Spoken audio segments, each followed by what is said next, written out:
L'Iran rejette l'ultimatum de 48 heures lancé par Donald Trump, le qualifiant de décision à la fois absurde et irrationnelle.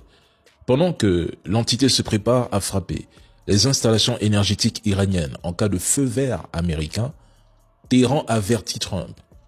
Toute attaque contre ces installations entraînera une riposte massive, ouvrant aussi à son tour les portes de l'enfer dans la région.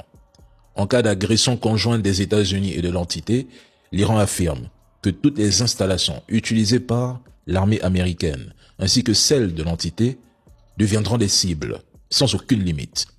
Les gardiens de la révolution rappellent d'ailleurs à Donald Trump que depuis le début de cette guerre imposée, ils n'ont jamais bluffé. Chaque menace a été suivie d'actes concrets. Ils disent ce qu'ils font ce qu'ils disent. Ils soulignent que leur liste de cibles a été mise à jour en conséquence. Dans cette logique, l'Iran ne se limiterait plus aux seules installations pétrolières, gazières et pétrochimiques.